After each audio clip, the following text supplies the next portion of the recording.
ನಮಸ್ಕಾರ ಸ್ನೇಹಿತರೆ, ನನ್ನ ಯೂಟ್ಯೂಬ್ ಚಾನಲ್ಗೆ ಸ್ವಾಗತ ಸುಸ್ವಾಗತ. ನನ್ನ ಹೆಸರು ಮಂಜುನಾಥ್. ನಾನು ಬೆಂಗಳೂರಿನವನು. ಸುಮಾರು 3 ವರ್ಷಗಳಿಂದ ನಾನು ವೈಲ್ಡ್ ಲೈಫ್ ಫೋಟೋಗ್ರಫಿ ಮಾಡ್ತಿದ್ದೇನೆ. ನನ್ನ ಕ್ಯಾಮರಾದಲ್ಲಿ ಸೆರೆ ಹಿಡಿದಂತಹ ದೃಶ್ಯಗಳನ್ನು ಹಾಗೂ ವಿಡಿಯೋಗಳನ್ನು ನಿಮ್ಮ ಮುಂದೆ ತರಲು ಒಂದು ಸಣ್ಣ ಪ್ರಯತ್ನ. ಹಾಗಾದರೆ ಬನ್ನಿ ಸ್ನೇಹಿತರೆ, ಇವತ್ತು ನಾವು ನೋಡ್ತಿರುವಂಥ ಕಾಡು ರಾಜಾಜಿ ಟೈಗರ್ ರಿಸರ್ವ್. ಈ ರಾಜಾಜಿ ಟೈಗರ್ ರಿಸರ್ವ್ ಉತ್ತರ ಪ್ರದೇಶನ ಒಂದು ಸುಂದರವಾದ ದಟ್ಟವಾದ ಅರಣ್ಯ ಕಾಡು.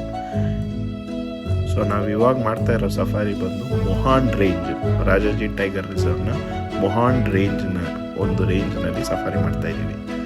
ಬನ್ನಿ ವೀಕ್ಷಕರೇ, ಇವಾಗ ನೋಡಿ ಗೇಟ್ ತೆಗಿತಾ ಇದ್ದಾರೆ. ನಮ್ಮ ಗೇಟ್ ಕೀಪರ್ ಬಂದರು. ಯಾವುದೇ ನ್ಯಾಷನಲ್ ಪಾರ್ಕ್ ಎಂಟ್ರ್ ಆಗೋಕ್ಕಿಂತ ಮುಂಚೆ ಗೇಟ್ ಇರುತ್ತೆ. ಆ ಗೇಟಲ್ಲಿ ನಿಮ್ಮ ಪರ್ಮಿಟ್ ಹಾಗೂ ನಿಮ್ಮ ಟಿಕೆಟ್ಸ್ನ ಚೆಕ್ ಮಾಡೋ ಅಂಥ ಒಂದು ಕ್ರಿಯೆ ನಡೆಯುತ್ತೆ. ಇವಾಗ ನೋಡಿ ಗೈಸ್, ಇವಾಗ ಅವ್ರ ಗಾಡಿ ನಿಲ್ಲಿಸಿ ನಮ್ಮ ಪರ್ಮಿಟನ್ನು ಚೆಕ್ ಮಾಡಿ ನಮ್ಮನ್ನ ಒಳಗೆ ಬಿಡ್ತಾರೆ. ಬನ್ನಿ ಗೈಸ್, ನಾವು ಇವಾಗ ಕಾಡು ಎಂಟ್ರ್ ಆಗ್ತಾ ಇದ್ದೀವಿ. ಕಾಡು ಎಂಟ್ರ್ ಆಗ್ತಿದ್ದಂಗೆ ನಿಮ್ಮ ಮುಂದೆ ಒಂದು ಫ್ಲೈಓವರ್ ಕಾಣಿಸ್ತಾ ಇದೆ. ಈ ಫ್ಲೈಓವರ್ ಏನು ಕಟ್ಟಿದ್ದಾರೆ ಅಂತ ಹೇಳಿದ್ರೆ, ಯಾವುದೇ ರೀತಿ ಪ್ರಾಣಿಗಳ ಮೂಮೆಂಟ್ಗೆ ತೊಂದರೆ ಆಗಬಾರ್ದು ಅಂತ ಒಂದು ಗಮನವನ್ನು ಇಟ್ಕೊಂಡು ಈ ಫ್ಲೈಓವರ್ನ ಕಟ್ಟಿದ್ದಾರೆ. ಹೆಸರಿಗೆ ಇದು ಟೈಗರ್ ರಿಸರ್ವ್ ಆಗಿದ್ರೂ ಇಲ್ಲಿ ಚಿರತೆಗಳ ಸಂಖ್ಯೆ ಜಾಸ್ತಿ ಇದೆ. ಒಂದ್ಸಲಿ ನೀವು ಕಾಡು ಎಂಟ್ರ್ ಆದಮೇಲೆ ಕೆಲವೊಂದು ನಿಯಮಗಳನ್ನ ಪಾಲನೆ ಮಾಡಬೇಕಾಗುತ್ತೆ. ಯಾವ ಥರ ನಿಯಮಗಳಂತ ಹೇಳಿದ್ರೆ, ಒಂದು ನೀವು ಸೌಂಡ್ ಮಾಡಬಾರ್ದು, ಯಾವುದೇ ರೀತಿ ಸೌಂಡ್ ಮಾಡಬಾರ್ದು. ಜಸ್ಟ್ ನೀವು ಕಾಮ್ ಆ್ಯಂಡ್ ಪೀಸ್ಫುಲ್ಲಾಗಿ ಕೂತ್ಕೊಂಡು ನೇಚರ್ನ ಎಂಜಾಯ್ ಮಾಡಬೇಕಾಗುತ್ತೆ. ನೆಕ್ಸ್ಟ್ ಏನಂತ ಹೇಳಿದ್ರೆ, ಸುತ್ತಮುತ್ತಲು ನಡೆಯುವಂಥ ಆ್ಯಕ್ಟಿವಿಟಿನ ನೀವು ಅಬ್ಸರ್ವ್ ಮಾಡುವಷ್ಟು ಕೆಪಾಸಿಟಿ ನಿಮ್ಮಲ್ಲಿ ಇರಬೇಕು. ಯಾವುದೇ ಒಂದು ಪ್ರಾಣಿ ನೀವು ನೋಡಿದರೆ, ಯಾವುದೇ ಪಕ್ಷಿನ ನೋಡಿದ್ರೆ ಅದರ ಬಿಹೇವಿಯರ್ ಹೇಗಿದೆ, ಅದು ಏನೇನು ಮಾಡುತ್ತೆ ಅನ್ನೋವಂಥ ಒಂದು ಅಬ್ಸರ್ವ್ ಮಾಡೋವಷ್ಟು ನಿಮಗೆ ಕುತೂಹಲ ನಿಮ್ಮಲ್ಲಿದ್ದರೆ ಡೆಫಿನೆಟ್ಲಿ ನೀವು ಸಫಾರಿನ ಎಂಜಾಯ್ ಮಾಡ್ತೀರಾ. ನಾವು ಇವಾಗ ಒಂದು ವಾಟರ್ ಬಾಡಿನ ಚೆಕ್ ಮಾಡೋಕ್ಕಂತ ಬಂದಿದ್ದೀವಿ. ಈ ವಾಟರ್ ಬಾಡಿ ಹತ್ರ ಕೆಲವೊಂದ್ಸಲಿ ಲೆಪರ್ಡ್ ಸ್ಪಾಟ್ ಆಗಿದೆ. ಲೆಪರ್ಡ್ ಕೆಲವೊಮ್ಮೆ ಬಂದು ಇಲ್ಲಿ ನೀರು ಕುಡಿಯೋವಂಥ ಒಂದು ದೃಶ್ಯಗಳನ್ನ ಆಲ್ರೆಡಿ ಕೆಲವರು ಇಲ್ಲಿ ನೋಡಿದ್ದಾರೆ. ಥರ್ಡ್ ಇಂಪಾರ್ಟೆಂಟ್ ಟಿಪ್ ಏನಂತ ಹೇಳಿದ್ರೆ, patience is the key factor. Safari ಮಾಡ್ತಿರೋ ಟೈಮಲ್ಲಿ ಯಾರೆಲ್ಲ ಸಫಾರಿಲಿದ್ದೀರಾ ತುಂಬಾ ಪೇಷನ್ಸ್ ಆಗಿರಬೇಕಾಗುತ್ತೆ. ಯಾಕಂತಂದರೆ ಕೆಲವೊಂದ್ಸಲಿ ಕಾಡು ಎಂಟರ್ ಆಗ್ತಿದ್ದಂಗೆ ಸೈಟಿಂಗ್ ಆಗೋಗುತ್ತೆ. ಬಟ್ ಕೆಲವೊಂದ್ಸಲಿ ಆ ಥರ ಆಗಲ್ಲ. ಕೆಲವೊಂದ್ಸಲಿ ನೀವು ಪ್ರಾಣಿಗಳನ್ನ ಹುಡುಕ್ಬೇಕಾಗತ್ತೆ. ಹುಡ್ಕೋದು ಅಂತ ಹೇಳಿದ ತಕ್ಷಣ ಗಾಬರಿ ಪಡಕ್ಕೆ ಹೋಗ್ಬಿಟ್ಟು, ಏನಪ್ಪ ಇಷ್ಟು ದೊಡ್ಡ ಕಾಡನ್ನು ಹೆಂಗಪ್ಪ ಹುಡ್ಕೋದು ಅಂತ ಹೇಳ್ಬಿಟ್ಟು.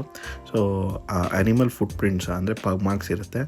ಆ ಪಗ್ ಮಾರ್ಕ್ಸ್ ಇಟ್ಕೊಂಡು ನಾವು ಟ್ರ್ಯಾಕ್ ಮಾಡ್ಬೋದು, ಈಸಿಯಾಗಿ ಟ್ರ್ಯಾಕ್ ಮಾಡ್ಬೋದು. ಅದೇ ರೀತಿ ಅಲಾರಮ್ ಕಾಲ್ಸ್ ಬರುತ್ತೆ. ಪ್ರಿಡೇಟರ್ಸ್ ಮೂವ್ ಆದಾಗ ಈ ಲಂಗೂರುಗಳು, ಈ ಜಿಂಕೆಗಳು ಅಲಾರಮ್ ಕಾಲ್, ವಾರ್ನಿಂಗ್ ಕಾಲ್ ಕೊಡುತ್ತೆ. ಆ ಕಾಲಿಂದನೂ ಟ್ರ್ಯಾಕ್ ಮಾಡ್ಬೋದು. ನೆಕ್ಸ್ಟ್ ಸೀನ್ ತುಂಬಾ ಎಕ್ಸೈಟಿಂಗ್ ಆಗಿದೆ. ನೋಡಿ, ಇವಾಗ ನೀವು ನೋಡ್ತಾ ಇರೋವಂಥ ಲೆಪರ್ಡೆಸ್ ಹೆಸರು ಬಂದು ಮಾಯಾ ಅಂಥೇಳಿ. ಮಾಯಾ ಬಂದು ಈ ಮೊಹಾನ್ ರೇಂಜ್ನ ರಾಣಿ ಅಂತ ಹೆಸರು ಪಡ್ಕೊಂಡಿದ್ದಾಳೆ. ತುಂಬಾ ಬೋಲ್ಡ್ ಲೆಪರ್ಡೆಸ್. ನೀವು ಈ ಮಾಯಾ ಅನ್ನೋ ಲೆಪರ್ಡೆಸ್ನ ವಿಜುವಲ್ಸ್ನ ಎಂಜಾಯ್ ಮಾಡಿ.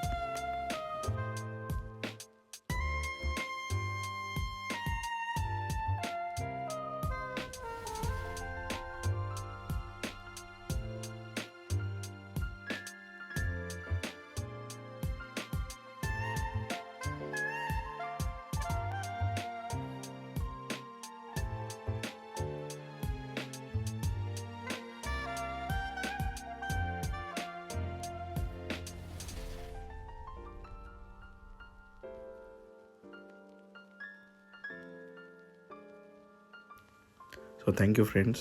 ಮಾಯಾನ ಈ ಬ್ಯೂಟಿಫುಲ್ ವಿಜುವಲ್ಸ್ನ ಎಂಜಾಯ್ ಮಾಡಿದ್ದೀರಾ ಅಂತ ಅಂದ್ಕೊಂಡು ಈ ಸಂಚಿಕೆನ ಮುಗಿಸ್ತಾ ಇದ್ದೀನಿ. ಮುಂದಿನ ಸಂಚಿಕೆಯಲ್ಲಿ ಭೇಟಿಯಾಗೋಣ. ಧನ್ಯವಾದಗಳು.